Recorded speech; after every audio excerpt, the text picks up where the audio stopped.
खौफ एक काफ़ी फितरी सा अमल है, लेकिन अगर खौफ एक लेवल से बढ़ जाए, अगर वो परसिस्टेंट हो, एक्सेसिव हो, इर्रेशनल हो, तो इसको फोबिया कहा जाता है। अब फोबिया और फियर में डिफरेंस क्या है? वो ये है कि अगर हमारे सामने शेर आ जाए, तो एक आम इंसान को भी खौफ महसूस होगा, एक माहिर नफ्सियात को भी खौफ महसूस होगा और एक ऐसे शख्स को भी जो कि 2-2 घंटे जिम में लगाता है, जो कि कहता है मैं बहुत दिलेर हूँ, मैं बहुत ताकतवर हूँ, बहुत स्ट्रॉन्ग हूँ, मैं असाबी तौर पे बहुत मजबूत हूँ। तो ऐसे शख्स भी शेर सामने आने पर घबरा जाएगा, क्योंकि ये एक सीरियस थ्रेट है, सामने मौजूद है, तो इसके ऊपर आपका घबराना बनता है। लेकिन अगर आपने शेर के बारे में सिर्फ सोचा, उसको सिर्फ एक मूवी में देखा, टीवी पे देखा और उसको सिर्फ विजुअलाइज़ किया, तो अब आपके हाथ-पाँव काँपने लग गए। अब आप को ठंडे पसीने आने लग गए, आपका दिल बहुत तेज़-तेज़ धड़कने लगा। तो ये जो चीज़ है इसको फ़ोबिया कहते हैं। इस वजह से फ़ोबिया की जो डेफ़िनेशन है वो भी काफ़ी सिंपल है। वो ये है कि persistent, excessive and irrational fear हो आपको अगर किसी चीज़ का, किसी ऑब्जेक्ट का, प्लेस का, सिचुएशन का, थिंग का, पर्सन का, तो इस चीज़ को फ़ोबिया कहते हैं। फ़ोबिया की 3 मेन टाइप्स हैं। इन तीनों टाइप्स के ऊपर हम आगे भी अलग-अलग वीडियोज़ भी बनाएँगे, लेकिन इस वीडियो में हम एक ओवरव्यू ले लेते हैं। जो 3 टाइप्स हैं वो कौन-कौन सी हैं? वो एक स्पेसिफिक फ़ोबिया जिसको सिंपल फ़ोबिया भी कहा जाता है, फिर इसके बाद सोशल एंग्ज़ायटी डिसऑर्डर जिसको सोशल फ़ोबिया कहा जाता है और तीसरी जो है वो है एगोराफ़ोबिया। अब स्पेसिफिक फ़ोबिया क्या है? उसको सिंपल फ़ोबिया भी कहा जाता है कि स्पेसिफिक चीज़ों के बारे में आप को खौफ़ महसूस होता है। जैसे कि जो हमने एग्ज़ाम्पल ली शेर वाली, वो क्या है? स्पेसिफिक फ़ोबिया है। आपको सांप से खौफ़ महसूस होता है, स्पेसिफिक चीज़ है। आपको किसी भी एनिमल से, आपको तूफ़ान से, आपको अंधेरे से, आपको ऊँचाई से, आपको बंद कमरे से या फिर आपको जहाज़ में सफ़र करने से, तो जो भी स्पेसिफिक चीज़ होगी, उसके बारे में अगर आपको खौफ़ होगा, उससे डर होगा, वो नहीं आप करना चाहेंगे, तो ये स्पेसिफिक फ़ोबिया है। इसके बाद जो सोशल एंग्ज़ायटी डिसऑर्डर है, सोशल फ़ोबिया जो है, उसमें क्या होता है कि उसमें आपको सोशल चीज़ों से खौफ़ आता है।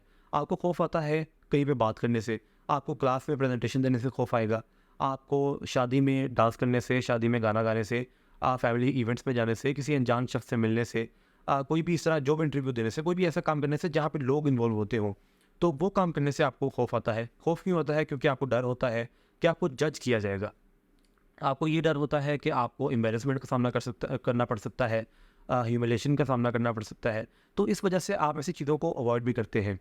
इसमें अगर हम मज़ीद इन डेप्थ देखें, तो आपको इस चीज़ का भी खौफ हो सकता है कि आपने पब्लिक में खाना नहीं खाना, आपने पब्लिक किसी टॉयलेट में नहीं जाना, किसी रेस्ट रूम में नहीं जाना, तो आप ऐसी चीज़ों को भी अवॉइड कर सकते हैं।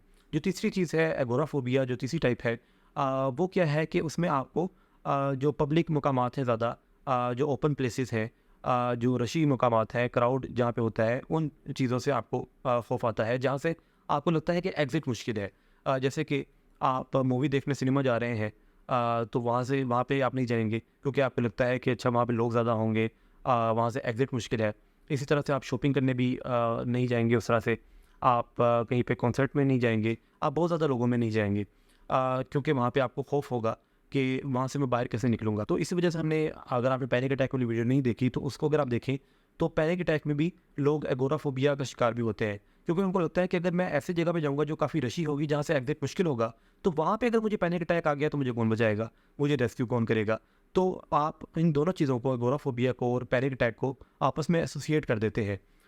तो एगोराफोबिया में ये होता है। ये जो पैनिक अटैक है, जो जनरलाइज्ड एंग्जायटी डिसऑर्डर है जिस पे हमने बात की, जो आज की वीडियो है फोबिया के ऊपर, ये तीनों जो है एंग्जायटी डिसऑर्डर्स है। इसमें एंग्जायटी होती है, तो इसमें सिम्पटम्स भी आपको सेम देखने को मिल सकते हैं। जैसे जो एंग्जायटी के सिम्पटम्स हैं, वो इन सब एंग्जायटी डिसऑर्डर्स में पाए जाते हैं। इसकी अगर हम कॉजेज़ की बात करें, तो कॉज में जो जेनेटिक्स है उसका काफ़ी रोल है। जैसे कि अगर आपकी फैमिली में किसी कोई फोबिया है, अगर आपकी फैमिली में कोई एंग्जायटी डिसऑर्डर है, आपके पेरेंट्स में किसी को कोई दूसरा एंग्जायटी डिसऑर्डर है, तो अब भी आप में चांसेस हो सकते हैं कि आप कोई फोबिया डेवलप कर लें। या फिर आपने बचपन में कोई ऐसा वाक़या आपके साथ पेश आया, जैसे कि अगर आपके बचपन में कोई हादसा हुआ, किसी जानवर ने आपको कुछ कहा, तो अब आपको उस जानवर से या उसके रिलेटेड बाकी चीज़ों से फोबिया महसूस हो सकता है। तो अब ये जो फोबिया है, ये पास्ट एक्सपीरियंसेस की वजह से भी डेवलप आप कर सकते हैं, या फिर आपने कोई ऐसी खबर सुनी, जैसे कि बिल्डिंग से गिरने की वजह से किसी की हलाकत हो गई, आग लगने की वजह से कहीं पे कोई हादसा हो गया। तो इस तरह की जो सिचुएशंस होती हैं, उनकी वजह से भी आप फ़ोबिया डेवलप कर सकते हैं। फ़ोबिया के इलाज के ऊपर हम अलग से वीडियो बनाएँगे, लेकिन इसमें हम छोटा-सा ओवरव्यू ले लेते हैं कि हम फ़ोबिया को अवॉइड करते हैं, उस तरह की सिचुएशन को अवॉइड करते हैं जहाँ पे हमें एंग्ज़ायटी फ़ील हो। जैसे कि अगर आपको किसी ख़ास जानवर से खौफ़ महसूस होता है, तो आप उसके बारे में हर तरह की चीज़ से दूर भागना चाहते हैं। आप ऐसी फ़िल्म भी नहीं देखेंगे जिसमें उसका कोई विजुअल हो। इसी तरह से आप प्रेजेंटेशन का अगर आपको खौफ है तो आप कभी भी ज़िंदगी में वो देना ही नहीं चाहेंगे। तो अवॉइडेंस जो है उसकी वजह से वो फ़ोबिया जो है वो मौजूद रहता है, उसकी वजह से वो बढ़ता भी है। तो अब इसमें करने की क्या ज़रूरत है कि आप अपने आप को एक्सपोज़ करें उस सिचुएशन से। जैसे कि आप आहिस्ता-आहिस्ता करके अगर आपको अपने आप को उस सिचुएशन से एक्सपोज़ करते जाएँ, तो आहिस्ता-आहिस्ता क्या होगा कि आपको वो डर कम महसूस होने लगेगा। आप लेट्स सपोज़ कोई मूवी ऐसे देखें कि जिसमें आपने शेर को देखा, फिर उसके बाद आप ज़ू में जाए, तो वहाँ पे आपने शेर को पिंजरे में देखा। तो आहिस्ता-आहिस्ता जब आप उस चीज़ से अपने आप को नॉर्मलाइज़ करेंगे, तो अब आपका वो जो स्पेसिफ़िक फ़ोबिया था, वो कम होने लगेगा। अगर आपको ये वीडियोज़ पसंद आती हैं, तो अपने फैमिली मेंबर्स के साथ, अपने फ्रेंड्स के साथ इनको शेयर कीजिएगा। बहुत शुक्रिया।